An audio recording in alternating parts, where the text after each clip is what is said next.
Real quick, everybody, welcome to the channel. Welcome to another video. I've got a special guest for you guys today, and I'm not even going to pretend to be able to present you better than you can. So, Chad, why don't you go ahead and let everybody know who you are? Well, hello everybody. I'm Chad with Chad's Money Minutes. I started a YouTube channel at the behest of my 8-year-old daughter, who does all the intros to my videos because she's a natural. Around February of 2021, I reach out to people to demystify the habits of the rich because it's not mystical. You can live the same life that they live in moderation and try to get people better understandings on money and credit and how to leverage the two in order to make your life a little better. That's awesome, man. I have seen your videos and I heard the intros. I love where the family gets involved with it, not only for fun, but also to educate them on what you're doing and what they can learn as well growing up. So that's amazing. Keep up the great work. I know you like to travel. I know you like credit cards for flights, concierge. Are you using these cards? Are you getting into airport lounges, sporting event suites, or not so much? I am absolutely using them because I am a workaholic and I work a lot and I am a traveling medical IT consultant. So I have to go to hospital systems all over the country. So it is nothing for me to be on a plane.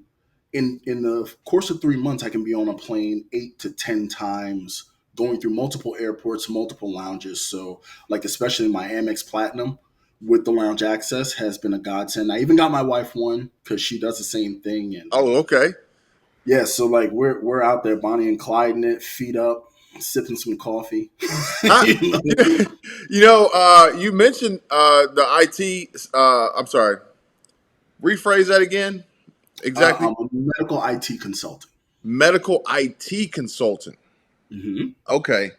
So I knew someone and he was in the medical field, but he was kind of traveling all the time, and he was like a promotional salesperson for pharmaceutical companies.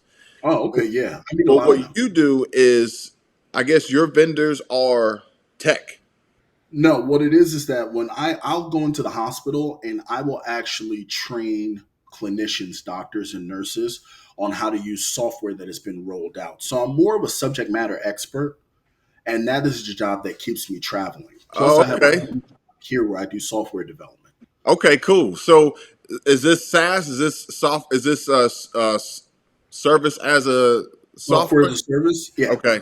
Yeah, so where I'm developing a new program with the company that I'm with here, and in that I'm a project manager, Scrum Master Okay. type role. So like I got my hands in a lot of things, and then I carve out time to do YouTube as well. So two-part question here. The first one being, with your role during the pandemic, were you able to continuously stay active, or did that slow you down? The pandemic put a halt on everything Okay. because during the pandemic I wasn't on YouTube at all.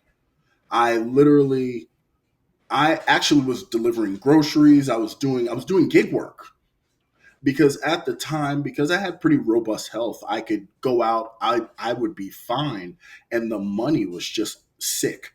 To Okay. deliver groceries, minimum you were making 1,000 a week, Shoot, man. 10.99, and it's like, yo, I'll run through Publix any day of the week for you. You know what I mean? And then I drive an electric car, so there was no gas Oh man, overhead. I wasn't really losing any money. You know nice. what I mean? So I was just doing that, and then when travel kicked up again, I was back out on the road. Are you in California? No, I'm in Florida. No, you in Florida? Yep, I am in Yo. sunny South Florida. I'm right outside of Palm Beach. Oh, okay. All right. I'm Northwest. We over here in Destin. My wife wants to go to Destin so bad, and I'm sure she's probably upstairs listening. She's probably gonna want to go up there. She wants to go there so bad. It's crazy. Well, my wife, she actually just booked a cruise. I gotta ask her where we're coming out of. I think it's Tampa. I think we're coming out of Tampa, so we might be passing through, maybe sort of close to you, this summer. Okay, yeah, Tampa would probably be the best for you guys. When we sail out of Port Canaveral, so that would be the other side where Kennedy Space Center is. Yeah. They got a port over there, and then they'll take us like East Caribbean and so on and so forth. Man, that's cool. We're gonna have to get together, minus the whole virtual thing. Since Oh, absolutely. I didn't know you were in Florida. Yeah, yeah. So I'm here. the second part to the question would be, if you could have your way, would you go all in on the medical IT training, or would you go all in on YouTube?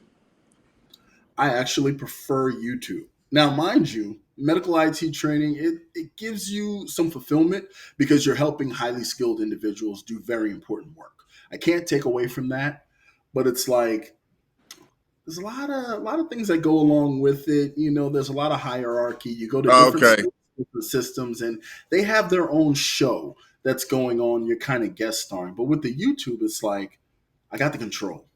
Yeah. You know what I mean? I can go live from my daughter's bedroom. I can go live from the park. I can shoot a video on my car. It doesn't matter. It's like Oh man, I that's can, beautiful.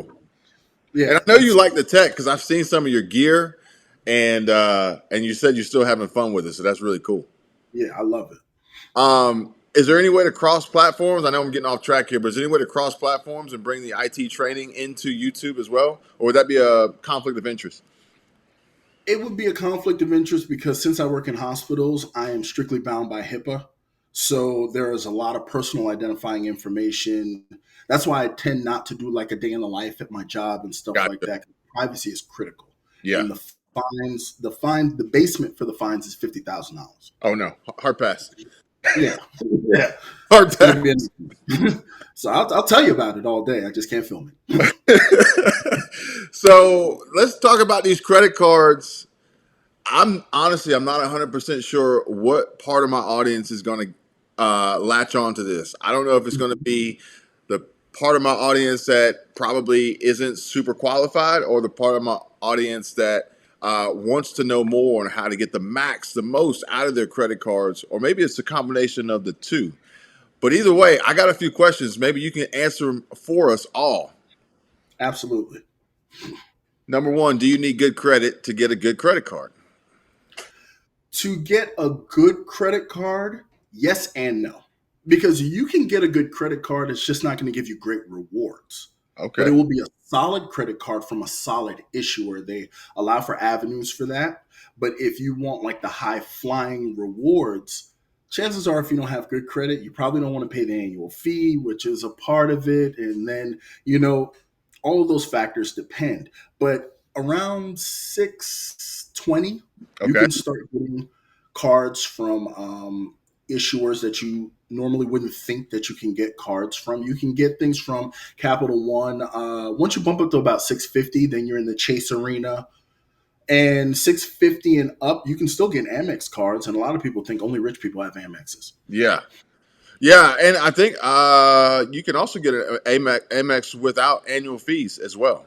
That is absolutely correct. They have a few, most of their cards do have annual fees because I think all but maybe a handful don't have foreign transaction fees. They're travel centric cards and they work for travelers and people who spend a lot of money, Yeah. but there are no annual fee versions. You working on getting that black card, that Centurion? Oh man, if and only. I wish. I've seen it in the lounges.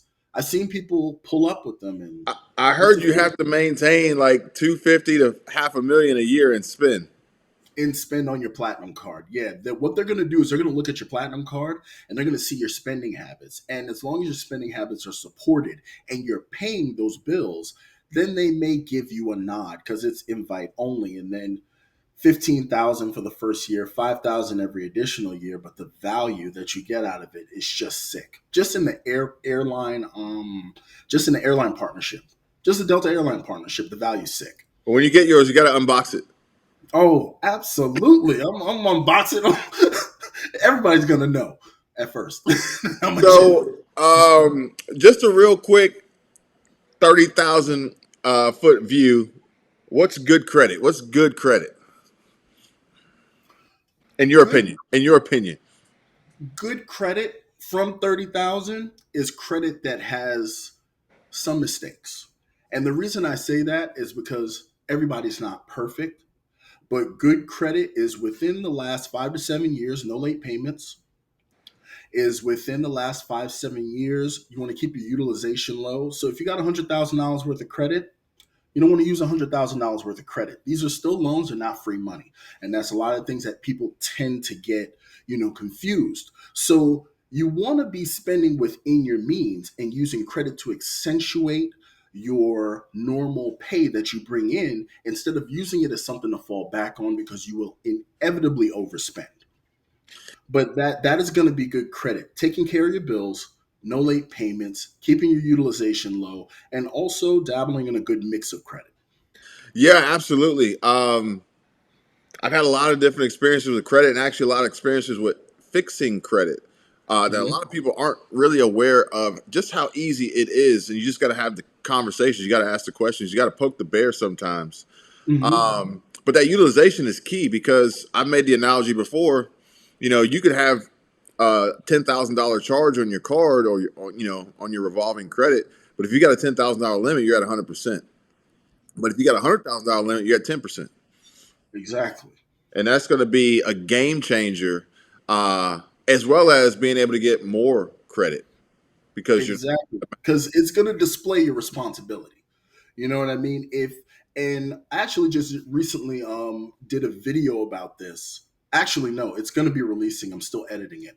But one thing I touch on is understanding what exactly is a credit card. Most people don't even understand what a credit card is, why it's called a credit card. You are a liability to the issuer, and they are crediting you with X amount of dollars as a credit limit. That's why you have to apply for it. That's why there are all these hoops to jump through. So now, how are you going to use their credit? You're gonna max out and redline it all the way. Now you're risky. But if I give you 5 blocks of credit, you use two, keep three in reserve, use it sometimes, come back. Now all of a sudden, I know that I may be able to entrust you with more, and then the wheels start to turn.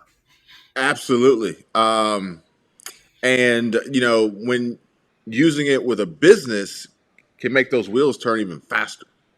Absolutely. I'm a huge proponent of business credit trade lines and opening business credit cards for sole props, for if you have your LLCs, your S Corps. You're leaving money on the table if you're not tapping that reservoir of funding. Oh Because yeah, at that point, your credit's funding. funding and protection too. Because even myself running a business, when I had employees, Hmm. I'm not giving them check cards. I'm not giving them cash. Absolutely. And trying to get some of these employees to pay out of pocket and reimburse is too much. It's too much of a hassle. And then you miss out on the rewards and the perks, the benefits, the safety, the security, the protection. Because all the liability's on you. You Now, give them a credit card, the issuer takes a liability. exactly, yes, for sure. Now you had and also the monthly reconciling. I mean, there's statements right there, super simple, super easy. Yeah. Now you had mentioned a lot of people don't know what a credit card is, and I do think that there's a fair amount of misinformation, lack of education, and oftentimes people I'll hear more so now than ever, as we are in a tough economic time for some, on the brink of a recession. I Hmm. paid off my credit card, and now I'm going to close the account. I would highly suggest against that because your age of credit means that you have been in the game. One of the worst things I always say to people is that bad credit is infinitely better than no credit. You have people coming out of prison, they've done 5 to 7 years. You have people coming from overseas who have been in foreign markets and not American markets. There are many different situations where when you come in, no one knows who you are. Mhm. And people will quickly bet on someone bad that they can find, that they can trace, that they can trap, than someone who they don't know. Yeah, So it's like that's also why I have my kids as authorized users on my cards because I want to establish their credit as early as possible. You close these cards, you are Xing yourself out of the game. Some of your payment history will go forward, but after a while, you're gonna disappear. that's awesome. That's amazing because most people don't realize that they can do that and should for the benefits for your kids. But then also, some people do realize they can do it and ultimately do it at the expense of their kids and almost destroying their credit, unfortunately. Yeah, Because the caveat is you have to have good credit responsibility first. You got some people, they'll make their kids an authorized user, but they're out looking for pet giraffes every time they get Oh a man, you know. I do think that I'm probably going to, rub the unpopular opinion here, where unfortunately Dave Ramsey, in my opinion, does not provide enough information about credit cards. I don't think he does either because his platform is built on cash only. But you don't get that big without leveraging credit. Hmm. And anyone who follows him and thinks that he significantly lives $100 million a year earning lifestyle without using any credit, that's foolish. I think that he does it intentionally to simplify the conversation because instead of credit is okay, but it's just avoid it. Like if we're It, having a conversation with Dave Ramsey, just avoid it. and that is a time honored tactic of the rich.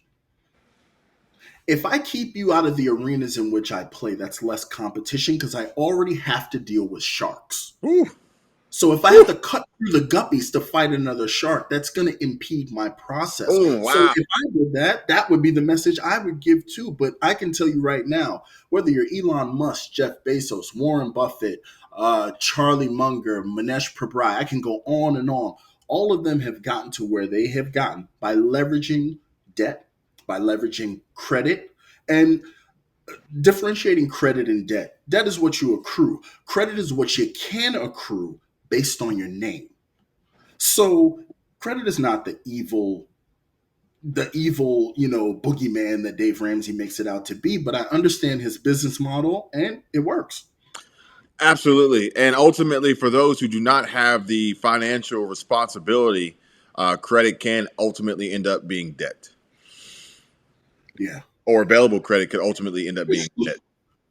Yes. Um, so let's see here what I got next on the list. Oh, shoot. This is a good one. Can you actually pay your rent with a credit card? Because I did see your short with the built credit card.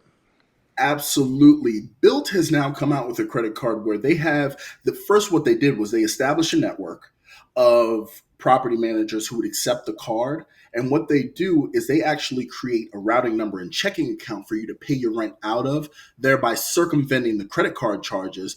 And they give you built points, which are very valuable. They are coming at the necks of a lot of the major issuers. Uh, if you had to put it on a scale of difficulty of being approved, one being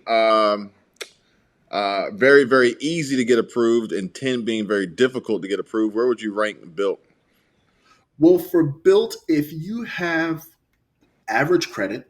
You don't need very good credit on the FICO scale. I would put it at about a 4. Oh, nice. Okay. To be honest with you, day to day, because this is marketed for the majority of Americans, the majority of people rent. Okay. You And think, have you seen the recent out of Washington with the changes to mortgage applications based on credit scores? I've actually penciled in to watch another video that another creator put out on that, and I haven't gotten to do it yet because work just stopped me. But I am interested in knowing. When you do, let me know what you think about it and how it could potentially maybe cross over into the credit card world. I'm just curious. I definitely will.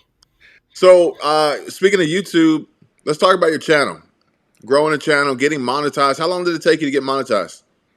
My monetization, if you look on my channel, it says that I started in February of like 2018. I thought I was going to do YouTube. I did two things, left it dormant, and I really started 20 February of 2021 because my wife and my daughter got sick and tired of hearing me tell everybody about how to save money, what they should be doing. They're like, take it to the net. And that's how I started. So from February of 2021, no, I'm sorry, February of 2022 to November of 2022. So it took about 9 months for me to hit the monetization mark.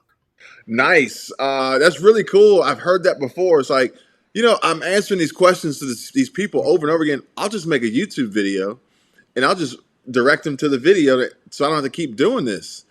Yeah. So I've seen this happen every single time we get channels monetized. It's never equal. What did you have first, subscribers or hours? Uh, I had hours, which I didn't think I was gonna have because the whole moniker Chad's Money Minutes was that before YouTube Shorts, my channel, all of my videos were a minute. That was the whole hint to it. So I would make a minute long video about how to save money here, what you can look at there. Let me show you something. Then I had a series of more than a minute, but I didn't do any long form content. It wasn't until I hit the pivot to long form content with money, credit, stock investments, and things like that.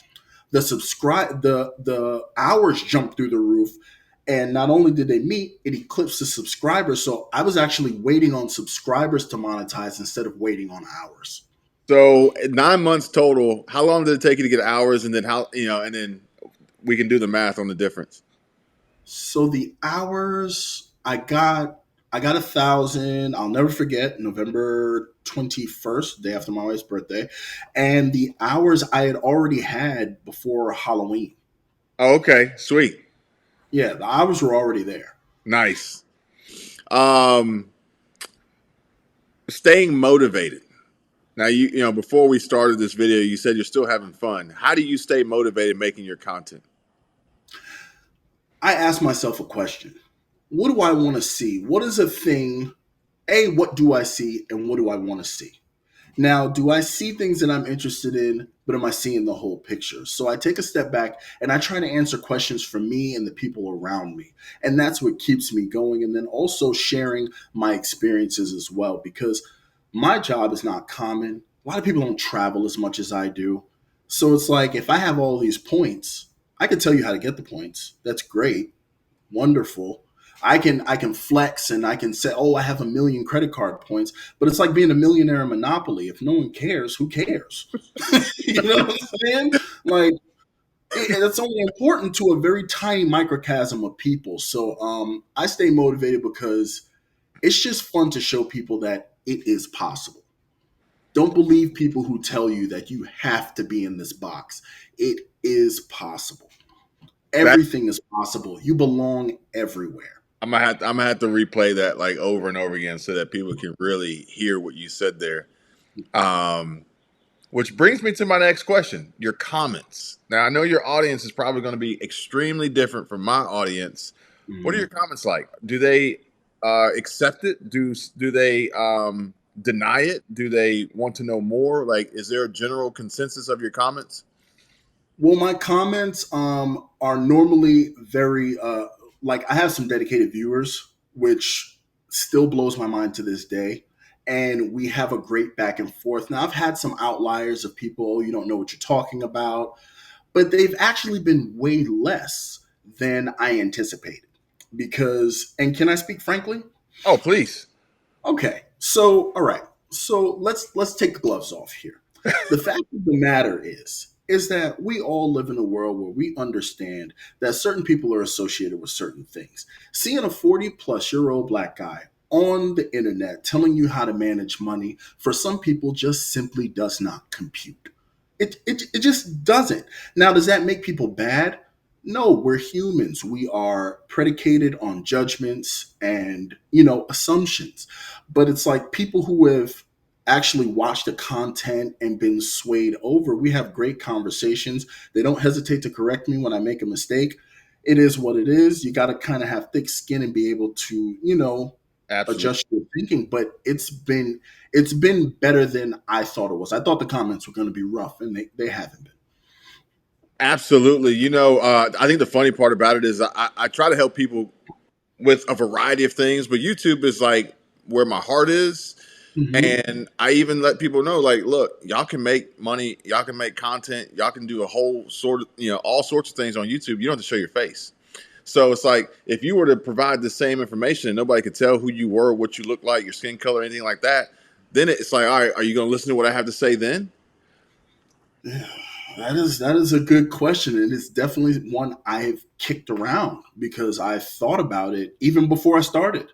Like, am I going to narrate and just show things moving in the background, doing graphics, and but I just decided, you know what? Let me just put myself. Ultimately, if I believe in my stuff, it's gonna reach a point where people are gonna want to know me. Let me go ahead and put myself out there. Yeah, honestly, in my opinion, I think your niche is going to be so targeted that if you had a core, you know, granted you could have 1 million subscribers, you could have 10 million subscribers, but if you had a core of like a solid, 10,000, like Hmm. that is going to be so valuable for you and them. Absolutely. Absolutely. That critical mass, I am a big believer in critical mass, and it literally starts with one. Oh yeah, for sure. Like And bigger boosters, they're and, ready. and making content, building channels, and making money, I look at it the same way. If you can figure out how to make one, you can figure out how to make two. Absolutely. Um, have, Absolutely. have you noticed now? I think I might have been in this algorithm a little bit deeper than most, but have you noticed any changes in the algorithm for 2023? Aside from them heavily pushing the short form content to compete with the TikToks and the Instagrams and such and what have you, the thing with, because I have very eclectic taste, so if you open up my YouTube, you'll see anything from a Star Wars video to a credit card video to financial news to, you never know what you're going to see when you open my YouTube. And I've noticed that some of the stuff is really kind of not where I think it should be. I As don't know far how as to. what they're recommending to you? Yes, I think the recommendations have been a little off to me, Yeah, because for sure. instead of, like, just the other day, had a couple of creators put out a bunch of videos about the new Chase in branch offer for the Chase Sapphire Preferred. Okay. It's literally the same video 6 or 7 times, and everywhere I go, it's like I can't get rid of it. Oh Refresh it. You know what I mean? I'm all over the place, and it's like they're gonna push to you what they want you to see, and it's like these are the same things. no, you're right. You're right. They absolutely are. I think I have a similar eclectic taste as you. I'm all over the place, which I think helps me in the way I create. Hmm. But it also helps me find new things. As long as I'm willing to experience new things. Hmm. And so I do kind of like the fact that YouTube's kind of like going out there and showing me more than who I'm subscribed to.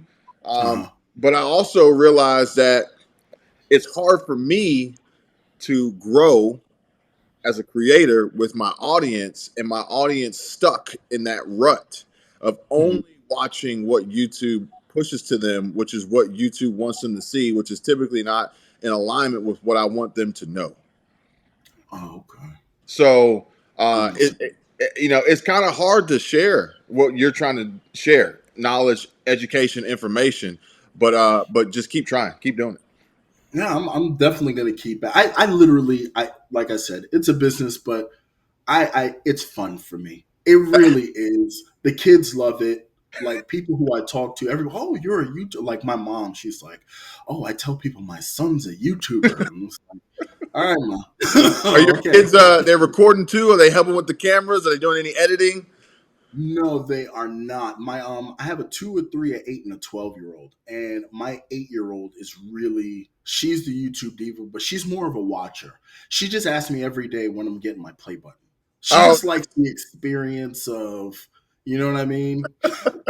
my daughter, she would love to do it, but she prefers to just make cameos in our videos Oh yeah. and just show up. But we have a good time, and I think she actually picks up on the conversation. She's learning a lot. But I will give you a little secret: when you get the invite, and notice I said when you get the invite for your play button, you can order one for her too. Really? Yeah, Oh, she's gonna go crazy. you can She's gonna go you can crazy. put her name on it and everything. Oh, she will go crazy. She just wants oh, all the YouTubers I watch live in LA. Are we moving to Los Angeles? I'm like, we're not moving to Los Oh Angeles. man! But also last year we hit up Vid Summit in LA. Hmm. First time we ever went. It's hosted by Mr. Beast. Mr. Beast owns Vid Summit, and his coach Daryl Eves. A lot of big names, a lot of big YouTubers, and if you can go, go. I definitely, because I'm a note taker. Normally, when I started this, I was actually going to have my pad and my pen, but I had to get my life situated. But Vid Summit, I will definitely be. I'll pencil that in. We didn't plan on going this year, but if you were to go, I'd go with you. It's a lot of fun. You get to meet a lot of people, and everybody's super chill. Like we literally, the only person we didn't get to talk to was Mr. Beast. But if we saw him, he would have just talked to us. All And right. it's a super chill environment. Nobody's taking pictures of anybody. We're all here for the same reason: to learn Yeah. more, to grow, to become better, build relationships like what we're doing now. Just having the ability to have conversations with like-minded individuals that are ultimately going to help both audiences, and a much bigger pool than any amount of revenue that we could earn from this by actually bringing information to people, Hmm. helping people. Um, but your most popular video was just a month ago, I think. Yes. Amazon's best kept secret. Yes. The credit, the was it the credit card Chase doesn't want you to know about? Is that all one video? Yeah, that's all one video because everybody in this niche, in this little bubble that we have, everyone knows where each issuer stands. Everyone is aspiring to Chase because Chase has their unwritten rules, how many of their cards you can get. And Chase is they're definitely not somebody who's going to pack up and fold up overnight. So you're being backed by a decent company. Then there's Amex for the spenders, Capital One for some people with a little dicey credit, but you also kind of got to manipulate them because they have great credit cards that have extremely good utility. Then there's Discover cards. So I say all of that to say this is that certain cards are associated with certain providers. So when you think of Amazon Prime cards, people have the Chase version, but the American Express has actually put out one that has the exact same multipliers, gives the exact same benefits, and it's a business card, doesn't hit your personal credit, and you never hear anybody talk about it. So that's why I wanted to push that out. Hey, look, most popular video, do it again. Yeah, I'm still looking for things that no one is talking about. That's the stuff that I'm going with. Or maybe even a follow up. Hey, most popular video. We're gonna follow up. I'm gonna answer every single question in the comments. Um, you just That that is a great idea. it's a Because way before to. that, I'm I'm sorry. sorry. Oh, before that, my other most popular video was my Dark Side series, Oh where I yeah, showed the dark side of business credit, the dark side of points and miles, the things that you only hear the shiny stuff about. I think that's how I found you the first time. Is because the algorithm was trying to show me all the negatives. So the dark Ah, side was the negative, and I think that's how you ended up on my feed. and people loved it. I, It was just it did crazy number. That was right. That video actually pushed me towards monetization harder than any other video that I did because it was right around November that yeah, I dropped that video. I think People that was the loved it. first one. I remember the dark side. That's really cool. What's your most recent video? My most recent one is it's a part of my credit confession series. I Okay, do credit confessions about mistakes that I've made in my credit history. So this is credit confessions, three more credit cards I regret getting. okay, and those can help others avoid the same mistakes. Exactly. People like that too. And I actually have fun doing that because at the time, yeah, my credit score at one point was like not even old enough to get into a nightclub. But now I've learned and I'm in a better position now. So I can laugh at myself now. The kind of wild things that I did with my credit for just the stupidest reasons. So I just figured I'd make a series out of it.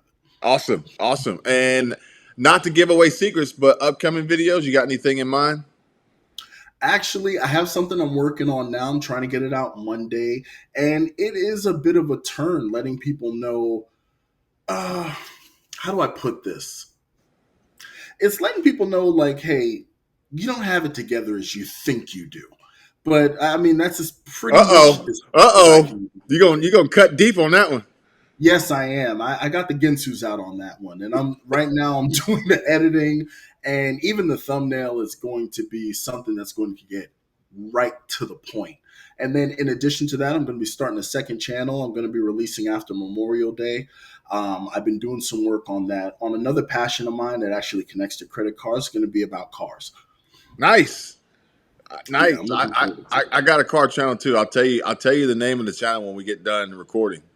Awesome. Awesome. The only reason why I won't tell you now is because I don't want my existing audience to find it. Oh, okay. Because it could potentially taint the YouTube algorithm from pushing me to actual car people. Oh, okay. All right. So some people have found it, but I can't tell them because they'll automatically go and show their support, and I really do appreciate it. But it will ultimately end up just being a duplicate of this channel if I get too many from here and not Oh, true car yeah. people. Yeah, algorithmically, yeah, that is how it would work. Yeah, They would split the baby, and yeah, okay. I just learned something. I just picked yeah, up some game right then and yeah. there. So I'm growing it 100% organic from scratch, but it's better that way. I got a really cool audience. I'll share it with you. You'll probably like it. You'll probably like Yeah, it. And it's yeah. super chill, super relaxed, super easy. I don't even think I really edit my videos at all, so you'll like it. Favorite I'm not going to take up too much time. I got three more questions for you. Favorite credit Yeah, card. You're an Amex loyalist. What is I that? am. My favorite credit card has to be my Amex Platinum card. It was Why? a card I didn't think I was going to be able to get. It's a card that has afforded me just the travel conveniences that now my wife amply calls me bougie, and I am. You know what I mean? I love turning left instead of turning right on international flights. I, yes, my Amex Platinum by far. It's not a card that I use daily. That's my Amex Gold, but my Amex Platinum by far is my favorite. I'm not going to lie. I think I got my first Amex was a Delta Sky Miles That because was mine. I was like, you know what? I can avoid this baggage fee. Yep. I had a Delta Sky Miles Platinum card. That first I had the blue card, then I upgraded to the platinum card, then I downgraded it back to the blue card. But those cards are great. The Delta cards are great, especially if you're a Delta flyer, Oh, yeah. because on one ticket, like me, I have five other people. It's me, her, and the four kids. If we all fly off one card, all of our bags are free. The card's now paid for itself, and And that's both ways. the Platinum gives you an annual companion flight Yes. also. Yes, I did a video on that where I showed the redemption for that, and I redeemed it. And I took my wife to San Francisco, and we went both of us from Palm Beach International to San Francisco. I think it was like 240 a person because we just bought one ticket and got the other one for free. Nice. Yeah. The Delta, I prefer Delta. Hmm. I almost don't want to go if I can't fly Delta. Um, That's how we do. and here in Destin, Southwest is pretty big, so I had to fly Southwest the other day. I wasn't very happy about it, but it wasn't as bad as I thought it was going to be. But I prefer Delta, I've never and flown Southwest. it's all right. It's all right. It's not terrible, but the Delta is the way to go. You get so much with Delta. I'm from Atlanta for the most part. Really, I'm from New York, but I grew up in Atlanta, and Atlanta's a hub for Me Delta. too. You're New York? Yeah, I'm from Brooklyn. Oh shoot! So my grandmother and my father was Brooklyn. We were Queens. Oh, okay. My mom, she was Queens. So, but Atlanta was Delta hub. So, Absolutely. international Delta hub, no layovers, no connecting flights, none of that stuff. So, but just getting a discount on the bags and being able to get the Sky Miles. Now, granted, I didn't know a lot about Sky Miles when I got the card, and then when it was time to redeem the Sky Miles, it was another learning Hmm. experience. We've all been there. Another learning experience, but from that, I almost kind of said I would rather have a pure rewards card than a rewards card only tied to Sky Miles. Exactly. And that's literally the same path I took because what you're talking about is transferable as opposed to proprietary. Yeah, Because with the transferable, you can send them wherever, so they tend to retain more value. And then if there's a devaluation or some sort of inflation, and that's the other thing that people don't understand. Inflation affects all currencies, not just US fiat currency. It works with credit cards, points and miles and all of that too. Sky miles are affectionately referred to as sky pesos because they are known to it's known to require a ton of them for like international flights. But what Delta's doing to curb that is they're allowing you versatility on how you redeem your sky miles. You can use them to pay for a bag. You can use them to pay for drinks in the lounge. You can use them for a multitude of different things, overweight bag fees that you couldn't use them with before because they understand it's like they're going to price themselves out of the game if they don't give the public something. Right. No, they have. I actually said it this morning with my wife about business, about content creation, about anything. I haven't posted the video yet, but basically it boiled down to is you have to be innovating and innovative today to survive. Absolutely. So, last but not Absolutely. least, future of credit cards. You see anything on the horizon? Any major changes besides what you just described with Delta and the Sky Miles? You see any big changes? The reason I see changes more so beyond maybe the next election cycle, like major changes, because right now, quiet as it's kept, credit card companies are winning. And they're winning because the debt load carried by the average American of credit card is literally at record highs now. So they're getting their interchange fees, they're getting their interest, they're getting their overdraft fees. So they're making money hand over fist, and that's not going to inspire them to make the kind of changes that we as the consuming public are going to need until we get our debt load under control. And until people get an infusion of cash or capital, or there's some sort of shift, be it good or bad, where they have to move, I just don't see anything within the next maybe 3 to 5. And then maybe you'll see new credit cards and stuff come out, but Now you say, nothing. well, we do have the new card coming, or no, the new bank coming from Apple and Goldman Sachs. Is that right? Yeah, they have a new bank account, a new high yield savings account coming out. And I mean, if you have an Apple card, and I've done reviews on the Apple card, I have an Apple card. Apple's ecosystem, you got to watch out because a lot of things are banks that people don't realize are banks. Like we were just talking about Delta, American Airlines, United, a lot of airlines, they're really banks. They operate as banks that happen to fly people places. Apple is essentially trying to become a bank that happens to cell phones. It's funny you say that. We had a video just the other day where my wife and I we were having a discussion about grocery stores and using these reward systems to save you money. But Hmm. in all actuality, they're using these to collect data to then sell it to other companies and marketing companies and advertisers.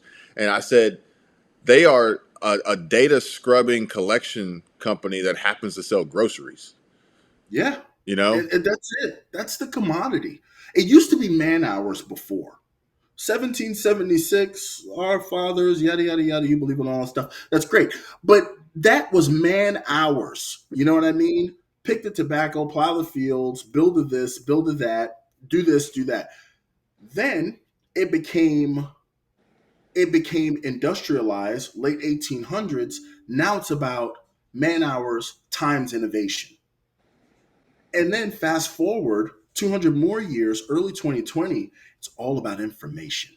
oh yeah, That is it. and You monetizing it. are, your identity, your credit score, your information is worth more to a company than as many hours as you can work in your entire life because they can make infinitely more money off your name than they can off your work. Well, I know that and we can't go into too much detail here, but I know that that they're monetizing your HIPAA information, uh, which I was approached by a company to promote them so that people can earn money by selling their health data. They don't even know. It just You said I, enough. You said enough. thank you. Just, But it's crazy.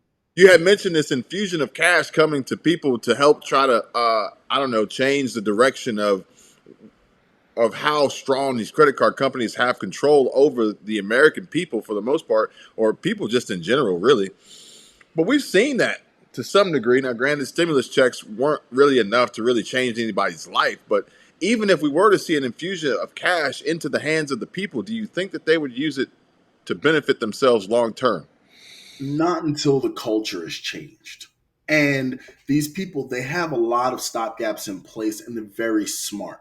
Like, think about your ATM card. Well, what used to be called an ATM card, which is now referred to as a debit card as opposed to a credit card.